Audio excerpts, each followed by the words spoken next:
Objetivo e nem da Jovem Pan nesse instante. Por falar nisso, nós temos uma convidada que é a doutora Ana Paula Pena, neurologista da USP, aqui de São Paulo. Deixa só a doutora Ana aparecer no nosso telão. Já apareceu, quadros bonitos atrás da senhora, tá tudo certinho. Olá, Vanderlei. Obrigado por estar ao vivo. Está tudo certinho, obrigado pela gentileza de estar conosco aqui nesse domingo.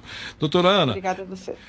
O assunto que a gente queria começar a conversar com a senhora é sobre AVC e, do outro lado, o coronavírus. Quais os riscos e as prevenções? Pelo menos os tópicos principais, a gente queria ouvir da senhora, por favor. Então, Vanderlei, é um prazer estar aqui falando com você, com todos os ouvintes da Jovem Pan. Esse é um assunto recente, né? Na verdade, acho que a maioria das coisas aí que envolve o coronavírus tem sido realmente tudo muito novo, né? A literatura tem saído a cada dia uma novidade. E é o seguinte, em relação ao AVC, o que a gente tem observado, né? Em primeiro lugar, a gente tem que relembrar as pessoas de que o AVC, ele é uma emergência médica, ele é uma urgência, tá certo? Então, todo mundo que tem algum sintoma de AVC, essa pessoa deve imediatamente procurar o hospital. E o que está acontecendo, Vanderlei? As pessoas estão com receio de ir ao hospital, não só aqui no Brasil, mas no mundo todo, né? Então, a gente tem relatos aí de países onde a epidemia tomou uma proporção muito maior, né? Então, Itália, Espanha, Estados Unidos, principalmente Nova York, onde as pessoas demoram muito mais para chegar aos locais de atendimento, tá certo? E isso causa um prejuízo muito grande, porque o AVC, o tratamento ao AVC, né, a assistência ao AVC, ela é diretamente ligada ao tempo de início dos sintomas, né? Para a gente ter ideia, a gente tem uma medicação, desde 2012 aprovada aqui no Brasil, que é o tratamento trombolítico, né, onde se injeta uma medicação no sangue do paciente para tentar reverter os sintomas do AVC. E o que está acontecendo? As pessoas estão chegando muito tardiamente ao hospital, ao serviço de saúde, por receio de se contaminar com o coronavírus, e isso tem diminuído a quantidade de pacientes submetidos a esse procedimento. Então, os pacientes têm chegado muito tardiamente, em vários países isso tem sido observado. Doutora Ana, o Flávio vai perguntar para a senhora, mas há uma solução para isso? Hospitais que não atendem coronavírus, atendem outras doenças, não sei se esse é o caminho, entradas alternativas, ou não tem jeito? Como é que a senhora vê isso? Então, você sabe que isso é uma grande preocupação, não só aqui no Brasil, mas no mundo, né? Tem saído vários trabalhos a respeito disso, da necessidade atual de que se remodele o sistema de saúde, as portas de entrada, tá certo? Porque justamente os pacientes, eles precisam ser reorganizados de quem vai para onde, né? Então, precisando haver mesmo uma reestruturação de todo o sistema de saúde. O paciente com AVC, quando ele tem sintoma, ele deve imediatamente ligar para o SAMU 192, tá certo? Isso aí existe uma coisa que a gente chama de linha de cuidado do AVC, né? Eu fui responsável pela implantação dessa linha aqui em São Bernardo do Campo, alguns anos atrás, que é o município onde eu moro, onde eu atuo, e isso, quer dizer, precisa de uma conexão do sistema pré-hospitalar, de quem vai atender esse paciente. O SAMU tem que estar, então, muito organizado para saber para onde deve levar esse paciente, tá? E isso, claro, nesse momento da pandemia, muito mais, né? Porque esses pacientes com suspeita de AVC, eles são também triados, se de repente eles estão tendo algum sintoma do coronavírus, né? Se eles têm sintomas aí gripais, dor abdominal, diarreia, mialgia, se eles tiveram febre, se eles tiveram contato com alguém que testou positivo, né? E isso vai diferenciar um pouquinho para onde esse paciente vai ser levado e quais vão ser as medidas de proteção para o paciente e para a equipe de saúde que vai atendê-lo, né? Então, a questão das EPIs, né, dos materiais de proteção, dos equipamentos, a máscara, o óculos, o gorro, o avental descartável, quer dizer, os profissionais que atendem esse AVC também têm que estar sabendo se esse paciente é um potencial caso, né? E o que a gente tem observado é que muitos países têm considerado o AVC como uma potencial primeira manifestação do Covid, tá? Então, todo paciente com AVC, e a gente tem relatos aí em vários papers, né, vários artigos que já foram publicados ao redor do mundo, de pessoas que manifestam o AVC como primeiro sintoma do Covid. Então, o que está acontecendo? Quando o paciente chega com AVC no serviço de saúde, os sistemas de saúde, os serviços dos hospitais já estão se preparando e já estão aí levantando o sinal vermelho, né, o sinal de alerta de que aquele paciente é um potencial Covid, mesmo que não tenha esses sintomas, tá? Então, isso tem sido observado. Flávio Prado, a doutora Ana está conosco, queremos ouvi-lo também. Doutora Ana, a senhora deu uma ideia da necessidade do profissional que vai atender. E a pessoa que se dirige a um hospital? Felizmente eu não precisei ir para o hospital nesse momento da pandemia. Está havendo uma separação? As pessoas são triadas, aquela pessoa, até para tirar o medo, né, das pessoas. Chega todo mundo num lugar só, no pronto-socorro, ou tem havido uma separação nos hospitais? Olá, Flávio Prado, é um prazer também falar contigo. Não, está tendo sim, com certeza, né? Todos os hospitais, assim, por mais simples que seja o hospital, em todos os graus aí de complexidade, todos os hospitais estão tendo protocolos de entradas diferenciadas de pacientes. Então, os pacientes são sim triados imediatamente, né? Aqueles com potencial Covid, risco, eles já colocam aí a máscara, eles já vão para uma área específica, né? Os pacientes que não têm sintomas, que não estão relacionados, eles são atendidos de uma outra forma. Então, todos os serviços de saúde estão, sim, se adequando a essa grande novidade. E nós, aqui no Brasil, a gente está copiando muito daquilo que já foi feito lá fora, né? Então, na China, Wuhan, depois aí Itália, Espanha, Madrid, Barcelona, Nova York. Então, por exemplo, em relação ao AVC, né? Esses têm sido realmente os nossos grandes locais de aprendizado, né?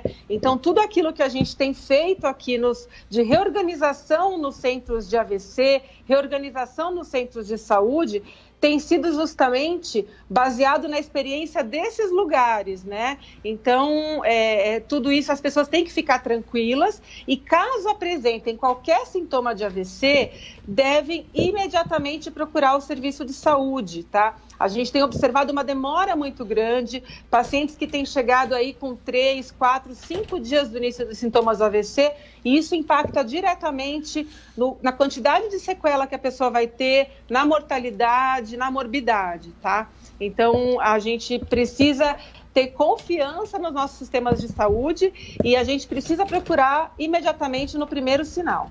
Doutora Ana, quais são os sinais bem claros de AVC para a gente que é leigo? Aquele sinal que, olha, 2 ou 3 sinais que a pessoa, olha, fica alerta que a coisa não está legal. Então, Flávio, é super importante a sua colocação e isso é uma coisa que tem que ser amplamente divulgado, né, na mídia toda. Esse espaço que você está dando aqui para a gente é muito bacana. É o seguinte, existe uma escala, que é a escala de Cincinnati, né, que foi criada lá nos Estados Unidos e que é amplamente usada e divulgada no mundo todo, que é a escala de AVC pré-hospitalar. É muito simples, qualquer pessoa faz isso em casa. Então, ela consta aí de 3 itens, tá? Então, o primeiro item, a pessoa tem que dar um sorriso. Então, o primeiro item é sorria. Se a pessoa, ao sorrir, tiver uma boca mais torta, um desvio, né? A gente chama de desvio de rima. Então, a pessoa desvia um pouquinho a boca para um lado, isso já é um sinal alterado, ok? O segundo sinal de Cincinnati é o de elevação dos braços. Então, a pessoa vai tentar ficar com os 2 braços elevados por 10 segundos. Se ela não conseguir elevar os braços por 10 segundos de um lado, quer dizer, de um lado ela eleva, do outro lado ela não consegue elevar, é um segundo sinal alterado. E o terceiro e último sinal de Cincinnati é a fala com dificuldade, é a alteração da linguagem. Então, eu peço para o paciente que não está se sentindo bem, por exemplo, eu tenho um familiar em casa que não está se sentindo bem, eu peço para que ele repita uma frase. Qualquer frase, tá? Eu posso pedir para ele repetir, hoje é Dia das Mães. Então, ele tem que repetir essa frase.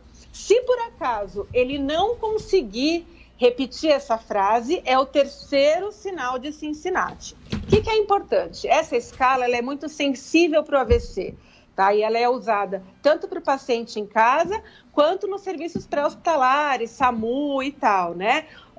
Então, se eu tiver um desses 3 itens alterados, eu tenho uma sensibilidade aí de mais ou menos 72% de chance de estar diante de um AVC. Se eu tiver 3 dos sintomas alterados, a chance chega a 85% de eu estar diante de um AVC. Então, esses 3 sinais são bem simples e é isso que a gente usa nas campanhas aí de divulgação, de educação popular. Doutora Ana, a senhora, desculpe, talvez eu tenha entendido mal. Há alguma ligação do AVC com a Covid ou é só esse receio e a situação está pior? Há realmente alguma ligação? Uma coisa está ligada à outra? Então, muito interessante também, porque assim, então, de um lado a gente tem aí um receio das pessoas irem ao hospital e as pessoas estão indo tardiamente, tá certo? E isso já é um problema, mesmo que não tenha nada a ver com o Covid. Agora, em relação ao Covid, a gente tem observado, sim, um aumento de incidência dos pacientes que têm Covid com AVC. Então, o primeiro estudo nesse sentido foi feito lá em Wuhan, né, na China, onde teve ali o epicentro da pandemia, e eles estudaram retrospectivamente 214 pacientes que internaram com Covid. E desses, 6% apresentavam AVC. Então, é um índice muito grave, né? Muito alto. Só que naqueles pacientes, inicialmente, o AVC foi observado nos pacientes mais velhos e com doenças mais graves, tá certo? Então, assim, a sociedade científica ficou aí com a pulga atrás da orelha, mas meio que estava dentro aí daquelas complicações esperadas, porque os pacientes também...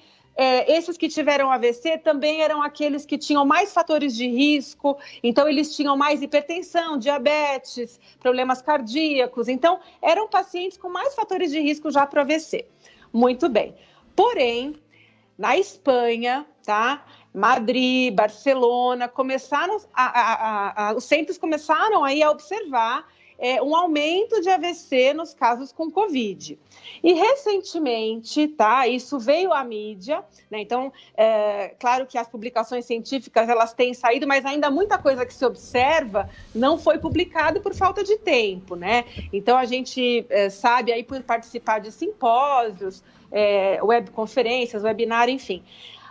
Mas, por exemplo, em Nova York, que foi quando saiu no Washington Post, né, saiu aí no dia 25 de abril, que Nova York observou um maior número de pacientes com AVCs abaixo de 50 anos, tá? AVCs em jovens, com Covid. Então, o paciente tinha Covid e ele desenvolvia AVC. E o AVC foi o primeiro sintoma que fez ele procurar o hospital.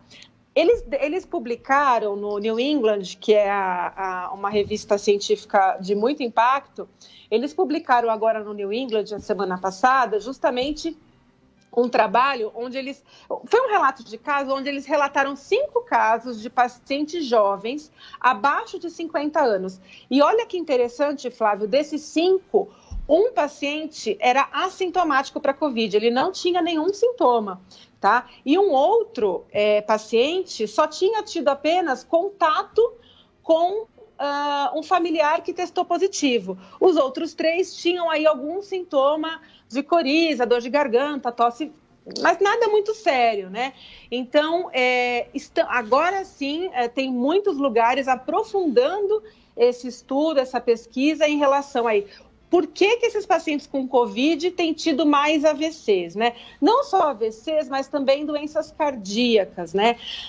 Tem várias hipóteses para isso, tá? Mas a mais que está aí, a mais provável, né, da comunidade científica, pessoal que estuda só doença cerebrovascular, a hipótese mais provável é que seja pelo distúrbio de coagulação que o vírus causa, que está causando aí esses infartos, esses AVCs. Para liberar a doutora Ana, a senhora deu sintomas importantes para quem pode estar sofrendo um AVC. E com relação ao coronavírus, o primeiro sintoma, ou aquele mais preocupante, é a febre? Não, Vanderlei, não é a febre. Na verdade, a gente pode dizer, claro que a febre é um dos sintomas, né? Mas tem muito paciente com Covid que não tem febre, tá? Então, se a gente tiver que escolher um sintoma muito preocupante de precisar procurar imediatamente o serviço de saúde, é a falta de ar. Tá? Inclusive, nos Estados Unidos, né, o Centro de Controle de Doenças deles, lá, o CDC, eles colocaram como frequência respiratória acima de 24 incursões por minuto, né? Então, eu marco 1 minuto, se eu estiver respirando aí mais de 24 vezes, claro que de uma forma muito supérflua, muito simples, porque isso pode ser talvez aí um sintoma de ansiedade, as pessoas estão mais ansiosas, né? Mas se eu estiver respirando mais de 24 vezes por minuto, quer dizer, se eu estiver com a respiração mais cansada, eu tenho um risco de estar com acometimento pulmonar. O acometimento pulmonar é aquilo de mais sério, mais urgente, que vai me fazer procurar o serviço de saúde. Mais ofegante seria nessa linha? Isso. Entendi. Porque esses detalhezinhos que só os especialistas como a senhora podem dizer são muito importantes para as pessoas, né? Há outros que você, não sei se isso funciona também, você inspira e tenta segurar essa inspiração por 20 segundos, por exemplo. É uma prova de que o seu pulmão está bem ou relativamente bem. Isso também funciona ou não? Então, você sabe que isso foi questionado, né? Inicialmente saiu e foi divulgado em muitos grupos aí, mídias sociais, WhatsApp, Facebook, Instagram, enfim. Mas isso é um pouquinho perigoso, sabe, Vanderlei, porque a gente não pode esquecer que a gente está vivendo um momento de medo, um momento de pânico, né? E eu, como neurologista, tenho observado um aumento muito grande daquelas doenças que têm uma interferência aí da saúde mental, né? A ansiedade, Vanderlei, ela gera muito, é muito frequente a ansiedade gerar sintoma de um certo desconforto para respirar, uma falta de ar, tá certo? E segurar a respiração por alguns segundos é uma habilidade de alguém que esteja muito calmo, muito centrado. Então, por conta disso, tá? Dessa intersecção da questão da ansiedade, que esse não é hoje um teste que a gente orienta para o paciente falar, pode ficar tranquilo, ficar em casa.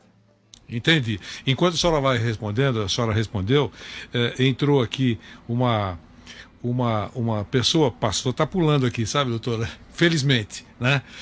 Dizendo o seguinte, que essa pessoa utiliza os serviços de um fisioterapeuta, né, Flávio? Até comentei com você que esse fisioterapeuta teve um contato com alguém da família que teve o coronavírus. E aí ele, preocupado, não foi atender essa pessoa e foi fazer o exame. E o exame deu negativo. E mesmo assim ele vai cumprir 10 dias para voltar a fazer a atividade dele com essa pessoa que precisa de um tratamento fisioterápico, né? Quer dizer, mas o que eu contei essa historinha porque a pessoa disse o seguinte, que enquanto não saiu esse exame, dizendo que ele estava numa situação de normal, sem estar contaminado, essa pessoa que precisava do trabalho dele, de fisioterapia, já estava sentindo na cabeça dele sintomas. Espirrou, estou com coronavírus, acho que eu não estou tendo oxigênio suficiente. Contava até 10, já não aguentava, não é nem 20. Começou a sentir muito frio sem estar com febre. Quer dizer, é isso que a senhora falou. Quer dizer, vai para a cabeça, o cara já se sente lá entubado. Isso é muito preocupante e as pessoas têm que notar isso, né, doutora? Sim, sim. Você sabe que isso tem sido muito. As pessoas relatam muito, né? Muito sintoma relacionado à ansiedade, né? Por exemplo, dor de cabeça. É um sintoma, né, que é da minha especialidade, né? Eu trato aí das cefaleias, enxaquecas e tal. E as pessoas estão tendo piora disso. Por quê? Porque estão em quarentena dentro de casa, porque estão preocupados, tem a questão financeira aí, né? Vocês, melhor do que ninguém, sabem o impacto que isso está tendo na vida de todo mundo. E, obviamente, que quem já tem um problema de cefaleia, de enxaqueca, tem uma piora, né? E aí a gente sabe que a cefaleia pode ser um sintoma também do vírus, né? Aí também uma outra coisa interessante nessa linha do que você está dizendo é assim, a gente está usando máscara, né? E a máscara, ela deixa, não sei se alguém, provavelmente as pessoas que estão ouvindo já notaram isso, pode dar uma sensação de que a garganta está meio seca, de que a garganta está pegando assim um pouquinho, né? Nós que somos da área de saúde, a gente já está acostumado. Depois de usar muito tempo máscara, a gente sabe que fica um desconforto assim na garganta, né? E aí muita gente já está ficando com a orelha em pé, achando que pode estar começando ali um probleminha virar, uma dor de garganta, né? A N95 que a gente usa, né, os profissionais de saúde, tem isso muito mais. Mas essas máscaras de tecido que as pessoas estão usando para sair de casa, espero que todo mundo que está ouvindo a gente esteja usando a sua máscara, né? Ela pode dar isso também. Então, quer dizer, todo mundo começa realmente a entrar num pânico, né? Infelizmente é por conta da realidade que a gente está vivendo. Doutora Ana Paula Pena, um grande abraço, obrigado pela gentileza, foi ótima a participação da senhora, nos esclareceu de pontos interessantes e muitos que vão chegando pelas redes sociais e a gente aproveita e vai esclarecendo também para muita gente. Boa tarde, muito obrigado e até a próxima. Muito obrigada, Vanderlei, Flávio, pelo espaço. Acho que é muito bacana a gente poder falar disso e eu fico à disposição de vocês aí para mais esclarecimentos. Muito obrigada. Obrigado, senhora, muito obrigado. Este é o Coronavírus Especial pela Jovem Pan. Diga, Flávio Prado. Ô, Vanderlei,